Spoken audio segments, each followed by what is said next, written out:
मौजूद दोस्तों, आज हम आपको एक ऐसे नौजवान मुस्लिम लीडर से मिलवाएंगे जो न सिर्फ अफ्रीका का सदर है बल्कि इसने खुलेआम दुनिया के सामने हक की आवाज बुलंद की। जब पूरी दुनिया खामोश थी तब इस नौजवान ने बोलकर दिखाया। इस अफ्रीकी सदर ने इंसाफ की बात की।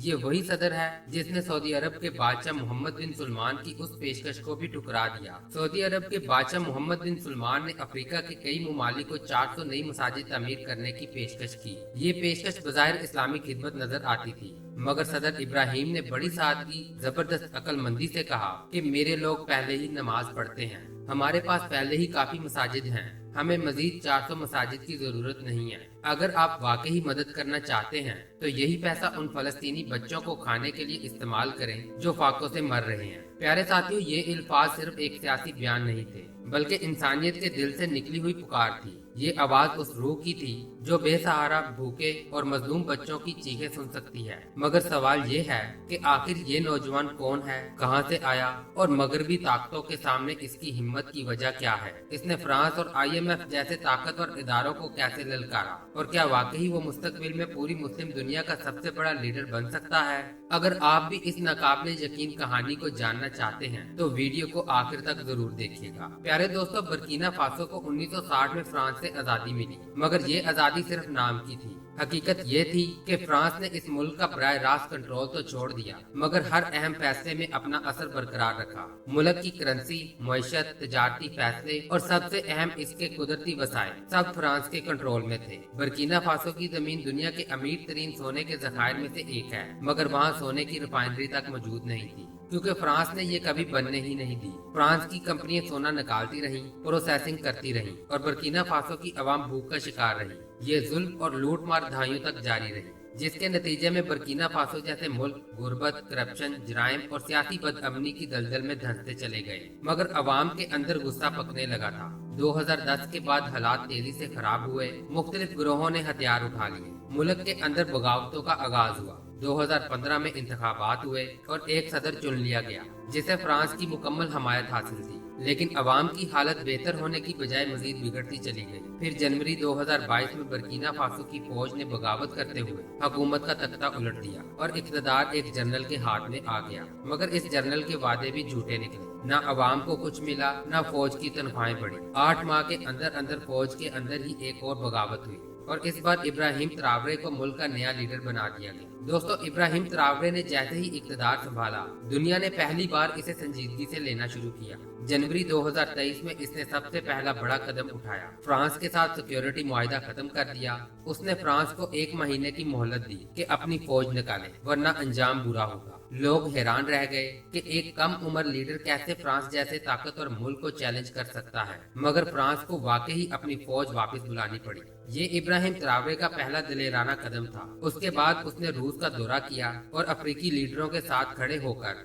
मगरबी दुनिया के 9 आबादियाती निजाम पर सख्त तनकीद की। रूस ने भी बर्किना फासो को फौजी तरबियत और हथियारों में मदद देने का ऐलान कर दिया। उधर इब्राहिम ट्रावरे ने चीन से फौजी गाड़ियां खरीदी और तुर्की से जदीद ड्रोन लिए, वही ड्रोन जो अब उसकी फौज अपने मुल्क के अंदर मौजूद दुश्मनों के खिलाफ इस्तेमाल कर रही है। नाज़रीन, एक रिपोर्ट के मुताबिक बर्किना फासो में 21 लाख लोग जंगों की वजह से बेघर हो चुके थे, मगर इब्राहिम की क़यादत में उनमें से 3 लाख लोग वापस अपने घरों में लौटने में कामयाब हुए। मगर इब्राहिम यही नहीं रुका। वो जानता था कि इसके मुल्क में सोना तो है मगर फायदा बाहर वाले उठा रहे हैं। इसलिए उसने 2023 में मुल्क की पहली गोल्ड रिफाइनरी बनाने की बुनियाद रखी ताकि सोने की कमाई सिर्फ मुल्क के अंदर ही रहे और मुकामी लोगों को रोजगार मिले। साथ ही उसने गैर मुल्की कंपनियों से सोने की माइनिंग के परमिट वापस लेना शुरू किए और कुछ कारों को कौमी मलकियत में ले लिया जो पहले बरतानिया की कंपनियों के कब्जे में थी। ये इकदाम सिर्फ मुआशी नहीं बल्कि एक सियासी बगावत थी। एक पैगाम था कि अब अफ्रीका के लोग जाग चुके हैं और वो अपने वसाइल को इस्तेमाल करेंगे। अगस्त 2024 में इब्राहिम ने एक और हैरानकुन फैसला किया। इसने IMF से मिलने वाले $32 मिलियन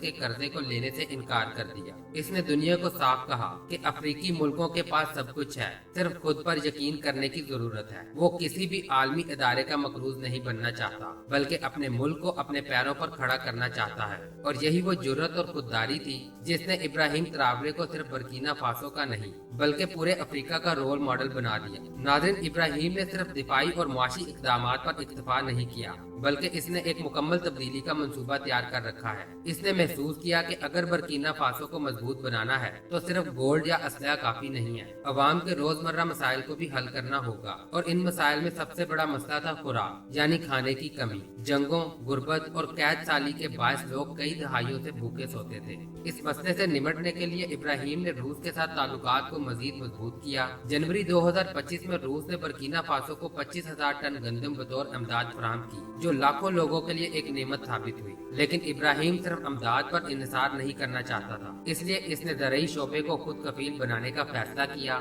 इसने चीन से हजारों की तादाद में ज़रई मशीनरी जैसे ट्रैक्टर्स, मोटर पंप, खाद और दूसरे आलात मंगवाए और उन्हें मुल्क भर के किसानों में मुफ्त बांटा। इसका मकसद था कि किसान खुद अपना अनाज उगा सके और मुल्क खुराक में खुद कफील हो जाए। किसानों ने जब देखा कि हुकूमत वाकई इनके लिए कुछ कर रही है तो उनमें नया जज्बा पैदा हुआ और ज़रई पैदावार में तेजी आ गई। दोस्तों, बर्किना फासो की एक और बड़ी मुसीबत बिजली की शदीद किल्लत थी। 60 साल से ज्यादा का अरसा गुजर गया मगर आज भी 80% आबादी बिजली जैसी बुनियादी सहूलत से महरूम है। जिन घरों में बिजली आती भी है उन्हें दिन में चंद घंटे ये सहूलत मिलती है। इब्राहिम ने इस बहरान को भी संजीदगी से लिया। इसने फौरी तौर पर चीन की मदद से 25 मेगावाट का बड़ा सोलर पावर प्लांट लगाने का आगाज किया ताकि कम वक्त में ज्यादा घरों तक रोशनी पहुंचाई जा सके। लेकिन इसके साथ साथ इसने तवील मुद्दती हल भी सोच रखा है। 2023 के रूस अफ्रीका सिमत में इब्राहिम ने रूस से दरख्वास्त की कि वो बर्किना फासो में न्यूक्लियर पावर प्लांट लगाने में मदद करे। रूसी हुकूमत ने न सिर्फ हामी भरी बल्कि बकायदा मुआहिदा भी हुआ। अगर ये मंसूबा कामयाबी से मुकम्मल हो जाता है तो बर्किना फासो जनूबी अफ्रीका के बाद अफ्रीका का बड़ा मुल्क बन जाएगा जो न्यूक्लियर एनर्जी से बिजली पैदा करेगा। ये इस कौम के लिए एक इनकलाबी तब्दीली होगी जो आज अंधेरों में जी रही है। प्यारे दोस्तों, इंफ्रास्ट्रक्चर की बात करें तो बर्किना फासो के हालात ऐसे हैं जैसे 17वीं या 18वीं सदी का कोई इलाका हो। सड़कें टूटी फूटी, गाँव शहरों से कटे हुए और तरक्की का कोई नामो निशान नहीं। इब्राहिम ने यहाँ भी कई बड़े रोड प्रोजेक्ट शुरू कर दिए हैं ताकि शहरों और देहातों को जोड़ा जा सके और मईशत में रवानी आए। वो जानता था कि अगर सड़कें होंगी तो तजारत होगी और अगर तजारत होगी तो तरक्की यकीनी है। नाज़रीन, इब्राहिम ट्रावरे की कहानी हमें सिखाती है कि अगर नीयत साफ हो, इरादा पक्का हो और दिल में अपनी कौम के लिए दर्द हो तो कोई भी चीज नामुमकिन नहीं है। चाहे दुश्मन जितना भी ताकतवर हो, सच्चाई का रास्ता आखिरकार गालिब आकर ही रहता है। तो दोस्तों, अगर आपको इब्राहिम ट्रावरे की जद्दोजहद मुतासिरकुन लगी है तो बराए करम इस वीडियो को लाइक करें, अपने दोस्तों के साथ शेयर करें और हमारे इस चैनल को सब्सक्राइब करना मत भूलें ताकि हम आपके लिए इसी तरह की तारीखी और इनकलाबी कहानियां लाते रहें।